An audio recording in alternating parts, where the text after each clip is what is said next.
책 주목. 책을 추천해드리고 읽어드리는 목사 임상훈입니다. 책 주목에서 153번째로 읽어드리는 책은 레리 크랩의 너의 가장 소중한 것을 버려라 입니다. 모든 그리스도인을 위한 행복 법칙이라는 부제목이 달려 있습니다. 결국 이 책은 인간이 진정한 행복을 얻으려면 어떻게 해야 하는가에 대한 진리와 방법을 가르쳐 줍니다. 이 책은 옛 생활 방식과 새 생활 방식을 구별합니다. 옛 생활 방식은 복음을 알지 못하는 교회가 잘못 가르쳐준 신앙생활의 방식입니다. 새 생활 방식은 성경에 게시된 하나님이 우리에게 주기를 원하시는 행복이 무엇인지를 가르쳐 줍니다. 옛 생활 방식은 다음과 같습니다. 착한 자녀를 원한다면 기독교적 원리에 따라 키워야 한다. 훌륭한 결혼 생활을 원한다면 결혼의 성공적인 모델을 찾아 그대로 살도록 노력하라. 하나님이 당신 사역을 축복하시기 원한다면 지도력에 대한 경건한 원리를 따르라. 그러나 새로운 생활 방식에 따라 사는 사람들은 자유의 법칙을 믿습니다. 하나님께서 있는 모습 그대로 나아가 정결함을 받습니다.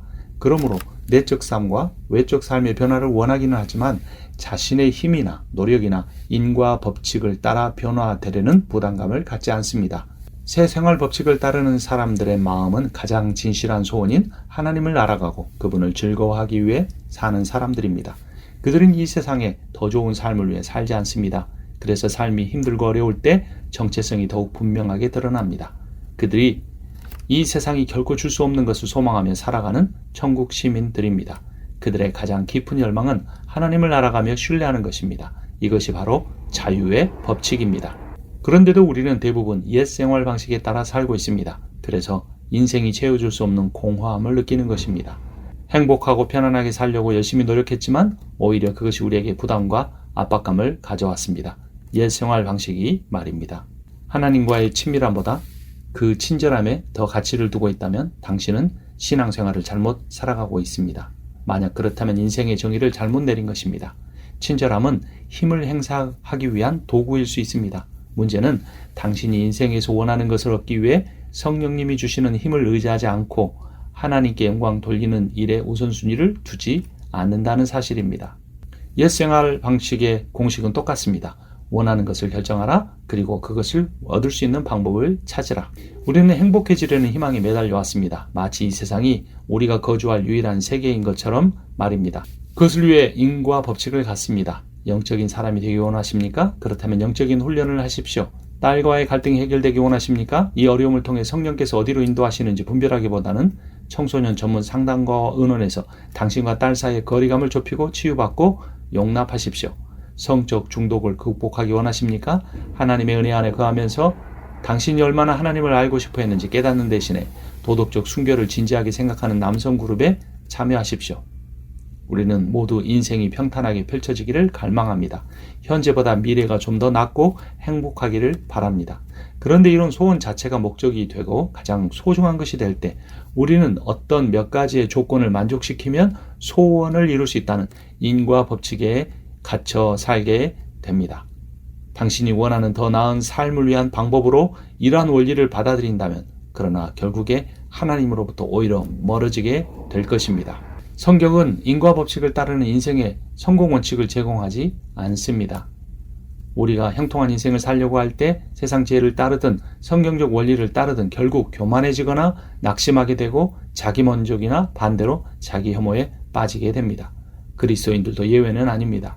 만일 어떤 그리스도인이 부모가 자녀들을 꾸준히 경건하게 훈련하여 성공했다면 그 부모는 감사하기보다는 자랑스러움으로 교만해지기 쉬울 것입니다. 그런 교만은 하나님 보시기에 가증한 것입니다. 이렇게 말합니다. 그래요, 우리 아이들은 내가 바라던 대로 자랐어요. 그건 내가 우리 아이들에게 많은 시간과 노력을 쏟아부었기 때문이죠.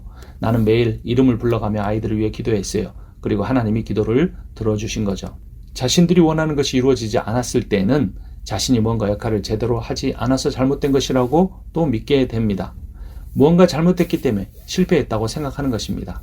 그래서 주님을 신뢰하고 의지하기보다 패배감에 사로잡히게 됩니다. 그러면 인과 법칙을 따르는 옛 생활이 아니라면 새 생활은 어떤 법칙을 따르는 것일까요? 그것은 생명의 법칙입니다. 그 생명의 법칙을 따를 때 우리는 내가 무엇인가를 해야만 내가 원하는 삶을 살게 될 것이라는 무거운 짐을 내려놓을 수 있게 됩니다. 이제 그 무거운 짐을 한번 내려놓아 보지 않으시겠습니까? 옛생활 방식을 따르는 교사는 이렇게 말합니다. 선택은 너희에게 달려있다. 예수님을 구세주로 믿고 받아들이든지 아니면 영원히 지옥의 형벌에 던져질 것인지 결단해라. 그러나 사람들은 자신이 원하는 삶을 얻기 위해 그에 합당한 선한 일을 행할 수가 없습니다. 우리가 올바르게 살면 하나님이 크게 복 주실 것이라고 믿지만 그렇게 살지 못하는 자신 가운데 갈등을 겪게 됩니다. 성경의 은혜의 법칙, 생명의 법칙이 아닌 세상적인 종교적인 인과 법칙을 따라 살았던 것입니다. 일이 잘 풀릴 때는 겉으로는 하나님 찬양합니다라고 말하지만 속으로는 내가 올바르게 했기 때문이야 라고 속삭입니다. 혹시 일이 풀리지 않을 때는 하나님이 합력하여 선을 이루어 주시기에 주님을 신뢰합니다라고 말하지만 속으로는 내가 무엇을 잘못했을까라는 궁금증이 내 속에서 떠나지를 않습니다. 새 생활 법칙이란 우리가 하나님을 신뢰하고 그분께 순종하려는 동기가 우리가 이 세상에서 경험하기 원하는 축복을 얻으려는 그것 이상의 것이 되어야 한다는 의미입니다. 그러므로 우리는 자녀를 신실하게 키웠는데도 자녀가 원하는 대로 자라지 않았을 때에도 그렇게 커다란 충격을 받을 필요가 없습니다. 영적 순례의 길은 인생을 우리가 원하는 대로 살기 위해 조건을 만족시키는 것이 아닙니다. 즉 인과 법칙이 아닙니다. 영적 순례의 길은 건전한 자상을 실현하기 위한 것이나 선행을 수행하는 능력을 개발하는 것이 아닙니다. 그 길은 자아가 깨어지면서 우리가 하나님의 사랑의 표준에 비할 때 얼마나 연약한지 깊이 깨닫는 것입니다. 주님은 말씀하십니다. 내게로 나아오라. 너는 사랑받는 자다. 하나님 아버지의 크신 사랑의 음성을 들으면 능력을 얻게 될 것이다. 라는 성령의 속삭임을 주십니다. 그럼에도 불구하고 세상의 길은 결과를 주관하려는 속박에 매인 인과적 사고에 뿌리 내리고 있습니다. 즉 이것을 행하면 저것을 얻게 된다는 내용입니다. 당신이 지혜롭게 살면 당신이 원하는 삶을 얻을 수 있다는 착각입니다. 그러나 영적 순례의 길은 은혜로 자유로워지는 자유함의 뿌리를 두고 있습니다. 있는 모습 그대로 오라. 떨며 나아오라. 내가 쉬게 하리라.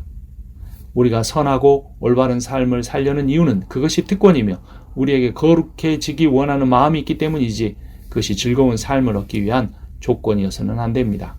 그러므로 그리스도인들이 인과 법칙의 축복관에 매여 사는 것은 심각한 잘못입니다. 선을 행함으로써 하나님의 복을 얻으려는 이런 옛 방식이 이제 새로운 방식으로 대치되었습니다. 자유의 법이 더 나은 삶보다 더 좋은 소망으로 가는 길을 열어주었습니다. 더 좋은 소망은 하나님과의 친밀함입니다. 하나님을 신뢰하고 그분께 모든 것을 맡기는 소망입니다.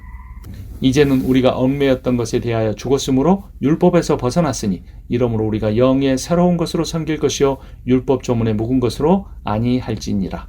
무거운 짐을 벗어 던져 보십시오.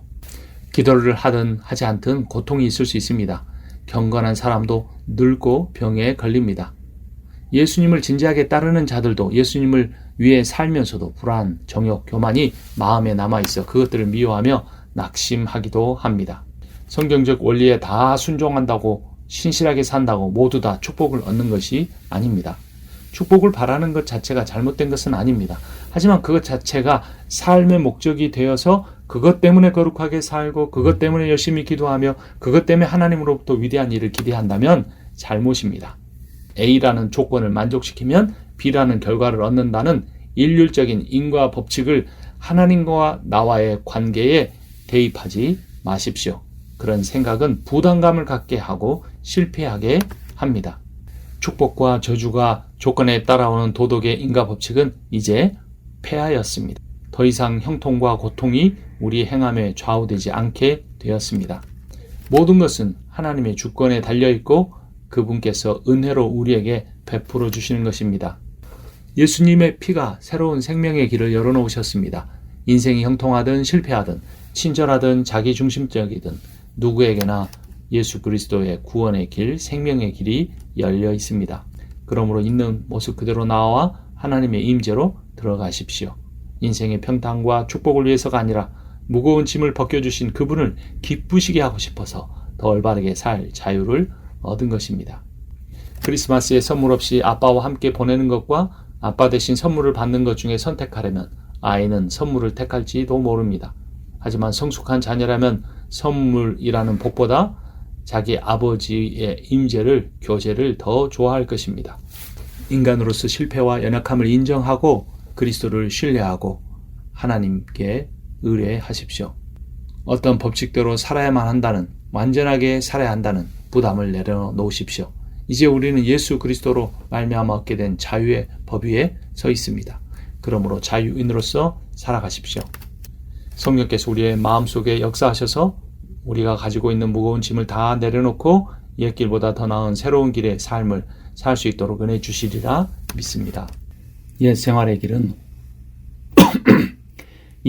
길은 모두 나 자신에 관한 것입니다. 나의 정서적 건강, 내 영적 성장, 내 영혼의 만족, 내 환경의 행복, 나의 보람된 사역, 내 사업, 내 가정의 성공 같은 것이죠. 옛 길은 인생이 내 뜻대로 순탄하게 하는 법을 가르칩니다. 하나님께 나아가는 것은 마치 신장 결석으로 인한 고통을 제거하기 위해 응급실로 뛰어가는 것과 같은 것뿐입니다. 의사 선생님 고맙습니다 라고 인사할 뿐 우리를 도와준 의사를 알려는 마음이 없이 떠나버립니다. 그저 고통이 사라진 것만 좋아할 뿐입니다. 그러나 새로운 삶의 길이란 성령의 길입니다. 성령은 삼위일체 하나님의 제3위이십니다. 그는 성부에게서 나오시며 성자 그리스도의 영입니다. 성령은 하나님이시므로 사랑이시며 거룩하십니다. 그는 하나님의 임재로 말씀하십니다. 그는 나의 마음을 감찰하시며 하나님보다 하나님의 축복을 더 원하는 것을 들여다보시면서 인자하심으로 채워주십니다. 그의 열심은 나에게 그리스도를 향한 열망을 일으키고 내 마음을 본향으로 향하게 하여 하나님의 임재로 가는 길에 서서 보게 하며 보배이신 그리스도의 빛을 보게 합니다. 성령은 이 악한 세대에 축복받는 더 나은 삶의 목적을 두는 것은 너무나 어리석은 일이며 진정한 기쁨은 나를 아는 것에 있음을 계속 말하고 계십니다. 나를 알기를 추구한다면 더 나은 삶도 발견하게 됩니다. 있는 모습 그대로 그분의 임재 가운데 나아가십시오. 하나님께 나아가는 것을 배우고 순종할 때 하나님도 당신에게 가까이 가실 것입니다. 사람들을 기쁘게 하려고 인간관계와 사역에서 좀 더 성공하려고 좀 더 나은 기분을 느끼려고 짐을 지는 옛 생활의 길을 떠나 예수 그리스도의 보혈로 열어진 새 길로 나아갑시다. 사탄은 우리 생각 깊은 곳에서 속삭입니다. 그래, 너는 예수를 원하지? 그가 너의 결혼을 회복시킬 수 있고 자녀 교육에 관한 놀라운 아이디어를 주고 너의 사역을 번성시킬 수 있어. 예수는 내가 원하는 인생을 얻는 방법을 알려주고 그 원칙대로 살도록 가르쳐줬어. 성취하지 못한 삶과 얽혀있는 인간관계를 해결하기 위해 무엇을 해야 하는지 그가 가르쳐줄 거야. 그에게 가서 어떻게 하면 인생을 형통하게 살 수 있는지 물어봐. 이런 용의 소리를 듣지 않고 성령의 소리를 들으며 살아야 합니다. 성령은 항상 성경에서 말씀하시는 그리스도께 우리의 초점을 맞추게 합니다. 사람은 인생이 형통하기를 원하며 인생이 평탄할 때 즐겁고 그렇지 못할 때는 괴롭고 싫습니다. 그러나 꿈이 깨어질 때야 비로소 축복을 얻기 원하는 마음보다 하나님께 가까이 나가고 싶은 마음이 더 강해집니다. 우리는 이것을 무거운 짐 내려놓기라고 부를 수 있습니다. 하나님이 아닌 다른 것에 삶의 우선순위를 두는 것은 악한 것입니다. 깨어진 꿈 가운데서도 우리를 붙잡아주는 소망과 고통 가운데서도 우리를 지탱해주는 기쁨을 체험해 보십시오. 예수 그리스도는 우리에게 이렇게 말씀하십니다. 하나님이 너희를 나에게 주셨다. 그러나 이제 나는 그분을 만나러 간단다. 나는 하나님을 만나게 될 거야. 너희들도 곧 나와 함께 그분을 보게 될 거고 그때는 기쁨 위에 기쁨이 넘쳐 흐르겠지. 나는 참 행복한 사람이구나 라고 말하면서 말이야. 예수 그리스도 안에는 우리가 상상한 것보다 훨씬 더 많은 것들이 있습니다. 그런데 우리는 너무나 조금밖에 누리지 못하고 있습니다. 그분을 조금밖에 맛보지 못하고 있습니다. 왜 그럴까요? 예수님의 생명이 우리 안에 넘쳐 흐르게 하지 못하는 요인은 우리가 그 예수님 이상의 다른 것을 원한다는 것 때문입니다. 우리는 어린아이가 크리스마스에 무엇을 받고 싶니라고 묻는 산타클로스에게 다가가듯 그분을 대해서는 안 됩니다. 그러나 산타 품에 안겨 그의 눈을 쳐다보며 나는 당신만을 원해요 라고 말하는 아이는 없습니다. 산타와 저녁 식사를 함께하며 즐거워하기보다는 산타가 크리스마스 트리 아래 놓고 갈 선물을 바라기만 할 뿐입니다. 이처럼 우리의 문제는 하나님의 임재를 마치 식탁에 상자에 앉으신 하나님 앞에 억지로 모인 우리가 떨며 서 있는 것처럼 생각하는 불신에 있습니다. 하나님은 당신이 우리의 하나님이 되시고 우리가 그분의 백성이 되는 공동체를 세우기 원하십니다. 우리가 아무리 노력하고 인과 법칙을 쫓아도 인생은 결코 우리가 원하는 기쁨을 가져다 주지 못합니다. 하나님은 그것을 아십니다. 인간관계는 완전한 친밀감에서 오는 충만한 기쁨을 주지 못합니다. 천국에 갈 때까지 우리는 결코 완전할 수 없습니다. 그런데도 우리는 원하는 물을 얻기 위해 할 수 있는 일을 찾으려고 했으며 메마른 땅으로 삽을 파는 사람과 같습니다. 이처럼 우리 기도는 대부분 메마른 땅에 숨어있는 샘을 찾아달라는 간청입니다. 그러나 예수님은 다른 의미의 우물을 말씀하십니다. 목마른 자들아 내게로 와서 마셔라. 너의 삽을 버려라. 우물은 이미 파여 있다. 와서 내가 주는 물을 마셔라. 내게로 와서 좋은 것을 먹어라. 너희 마음이 기름진 것으로 즐거움을 얻을 것이다. 나와 교제하는 것보다 더 큰 즐거움이 없을 것이다. 언제든지 나아올 수 있다. 내게로 나아오라. 그리스도와 더 깊은 관계를 추구하는 것보다 더 나은 인생을 위한 삶은 없습니다. 우리는 하나님 외에 그 누구도 만족시킬 수 없는 영혼의 공허함을 가지고 있다는 사실을 깨달아야 합니다. 육체를 따라 사는 삶에는 세상이 주는 평안이 있습니다. 원만한 관계, 건강, 인생을 즐길 수 있는 재력, 보람 있는 직업 등을 갖추면 인생의 평온함을 얻을 수 있습니다. 그러나 그러한 평안으로는 결코 죽음을 이기지 못합니다. 그래서 예수님께서 말씀하셨습니다. 평안을 너에게 끼치노니 곧 나의 평안을 너에게 주노라.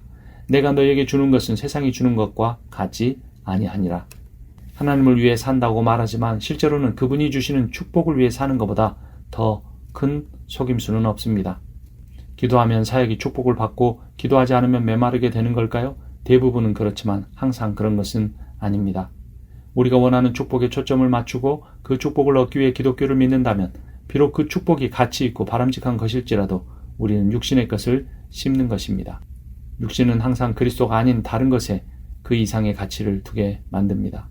그것은 성공적인 가정생활일 수도 있고 교회 성장일 수도 있습니다. 그러나 성령께서는 항상 더 귀중한 보배인 그리스도를 높이며 그분께 초점을 맞추게 합니다. 우리는 육신의 소욕과 성령의 소욕 사이에 갈등하며 싸우고 있습니다. 당신은 어떠한 것에 가장 강렬한 열망을 느끼고 있습니까? 축복을 받으면 우리가 올바른 길로 가고 있다고 착각합니다. 우리가 올바르게 살면 삶이 형통할 것이라고 생각합니다. 축복과 시련은 우리를 더 나은 삶으로 인도하기 위한 도구라고 생각합니다. 그러다 보면 율법주의자가 되어 종교 형식에 얽매이게 됩니다. 결국엔 더 나은 인생을 위한 수고가 헛되고 너무 힘들게 느껴져 포기하게 됩니다. 그래서 우울증이나 무감각한 생활, 신경증과 성격장애, 정신질환에 빠지게 됩니다. 하나님을 최고로 신뢰하지 않거나 하나님을 가장 귀하게 여기지 않는 것 자체가 하나님의 영광에 이르지 못하게 되는 것입니다. 하나님이 아닌 다른 것에서 만족을 추구하고 거기에 더 귀한 가치를 두었던 삶을 회개해야 합니다. 좋은 일이 일어나도록 하기 위해서 의존하던 것들을 버려버리고 깨어진 심령으로 하나님께 나아가야 합니다. 자신의 모습을 있는 모습 그대로 드러내며 하나님께 나아오십시오. 자신의 고통이 없어지기를 바라기보다 거룩해지기를 간절히 원하며 스스로 얼마나 타락한 존재인지를 깨달아야 합니다. 성령의 인도하심을 따라 그리스도께 초점을 맞추고 사랑의 영광으로 가득한 보좌를 향해 춤을 추며 나아갑시다. 기쁨, 평안, 사랑, 말로 표현할 수 없는 기쁨, 하나님과의 만남, 천국의 기쁨을 미리 맛보십시오. 주님은 우리를 향하여 말씀합니다. 너는 내 사랑하는 가장 소중한 존재다. 이 말씀을 우리가 믿을 때 무엇을 해야 하는지에 대한 압박감에서 벗어나고 성령의 통치를 받는 마음으로 아들에게 지혜롭게 사랑을 표현하시는 하나님이 주시는 자유를 누리게 됩니다. 자기의 육체를 위하여 심는 자는 육체로부터 썩어질 것을 거둘 것입니다. 그러나 성령을 위하여 심는 자는 성령으로부터 영원한 생명을 하나님의 변함없는 사랑을 누리게 될 것입니다. 이제 압박감에서 벗어나십시오. 우리가 원하는 것을 얻기 위해 무엇인가를 해야 한다는 의무감에서 자유로워지십시오. 이것이 새 길이고 임마누엘의 약속의 길입니다.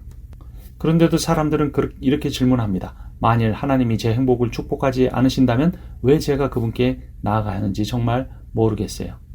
그러나 주님은 말씀하십니다. 삼가 모든 탐심을 물리치라. 사람의 생명이 그 소유에 넉넉한 데 있지 않느니라. 너희가 원하는 삶을 얻는 것을 인생의 목적으로 삼지 말라. 축복은 유용한 것이기도 하지만 동시에 축복은 위험한 것이기도 합니다. 축복을 좇아 사는 사람을 하나님은 어리석은 자라고 말씀합니다. 오늘 밤에 내 영혼을 도로 찾으리니 그러면 내가 준비한 것이 누구의 것이 되겠느냐 하셨으니 자기를 위하여 재물을 쌓아두고 하나님께 대하여 보유하지 못한 자가 이와 같으니라. 무엇을 먹을까 무엇을 입을까 하며 이 땅의 삶을 염려하지 말라. 가장 귀한 것은 마음이다.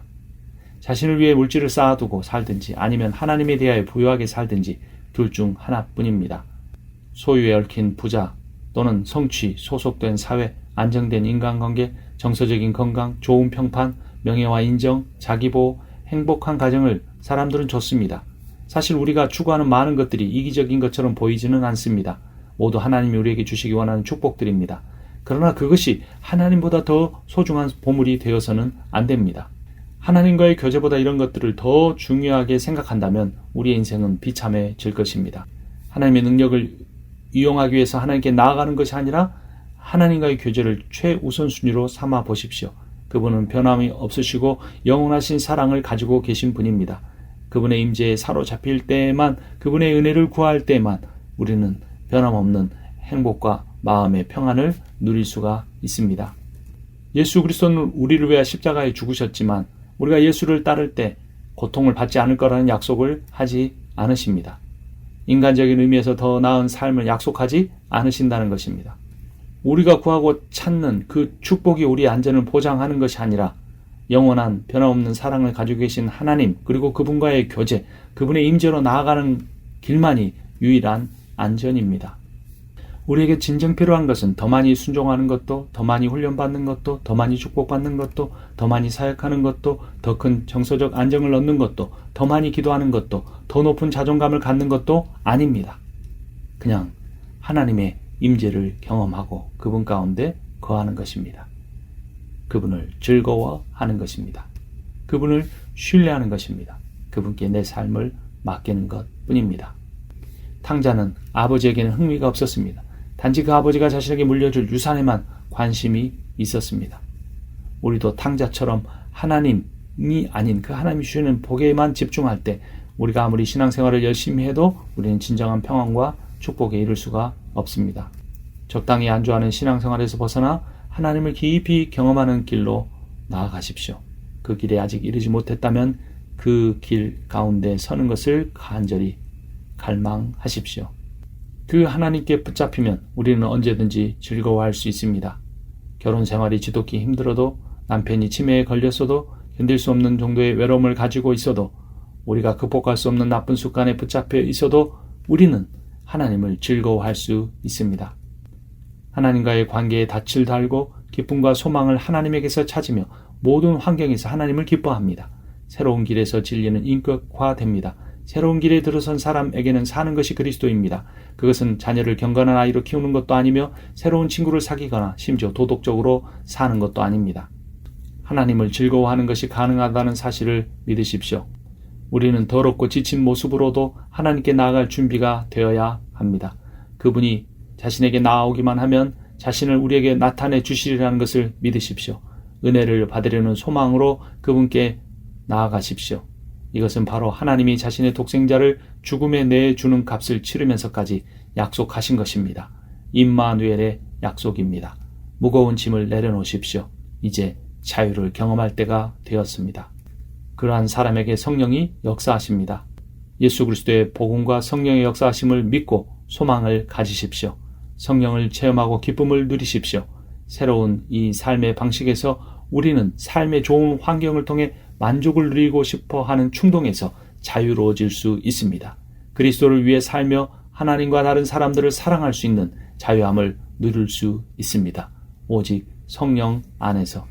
성령이 우리에게 주시는 5가지 길을 기억하십시오. 성령은 먼저 당신이 어느 지점에 있는지 살펴보게 하십니다. 두 번째, 당신 앞에 2갈래의 길이 있음을 깨닫게 하십니다. 세 번째, 목적을 재정비하게 하십니다. 네 번째, 하나님이 주시는 은혜의 방법을 맛보게 하십니다. 5번째, 기도 생활을 통해 새로운 길을 계속 갈 수 있게 만들어 주십니다. 먼저 내가 어디에 서 있는지 그것을 확인해야 합니다. 너의 있는 모습 그대로 지금 당장 내게 올 수 있단다. 네가 회개하기만 한다면 말이다. 그래, 너의 모습이 엉망이라는 사실을 안다. 너의 모습을 볼 수 있게 내가 도왔단다. 그러나 아버지는 그리스도의 아름다움만을 너에게서 보신다. 와서 먹어라. 새 언약의 아래서 그분의 임재로 나아오라. 너는 그리스도처럼 정결하게 될 것이다. 깨어짐과 자유함은 함께 옵니다. 먼저 고통이 온 다음에 위로가 오고 환난이 온 후에 기쁨이 옵니다. 먼저 자신의 무가치함을 깨달은 후에 사랑을 느끼고 자아가 죽은 다음에 영혼의 부활이 옵니다. 이것이 성령의 사이클입니다. 우리는 축복 없이도 하나님을 찬양할 수 있을까요? 무엇을 위해서? 하나님 임재가 내 삶에 어떤 의미인가? 우리의 삶에 심각한 어려움이 닥쳐와 내 삶이 무너져 내린다면 그럼에도 불구하고 하나님으로 인하여 더 나은 소망을 가질 수 있을까요? 성령은 깨어짐과 회개를 통해 우리를 신뢰로 인도하십니다. 하나님은 모든 어려움의 사건을 합력하여 영광스러운 결정으로 이끄십니다. 하나님이 구원하실 수 없는 사건은 없습니다. 그분을 의뢰할 때 우리는 하나님의 영광을 위해 살고 하나님의 성품을 즐거워하며 하나님께 나아가기 때문에 영혼의 어두운 밤을 맞을지라도 하나님이 함께 하신다는 것을 확신합니다. 놀라우신 하나님을 알고 기뻐하며 다른 사람에게 증언하면서 더 좋은 소망으로 가는 새로운 길을 걸을 때 성령은 하나님이 함께 하심을 말씀해 주십니다. 인생의 목적이 무엇입니까? 우리의 목적은 거룩한 만남과 영적인 공동체를 이룸과 영혼의 변화를 갖게 되는 것입니다.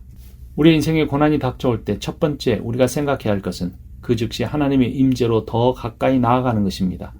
하나님께 가는 그 순례의 길에서 같은 마음을 품은 사람들과 함께 공동체를 이루는 것입니다.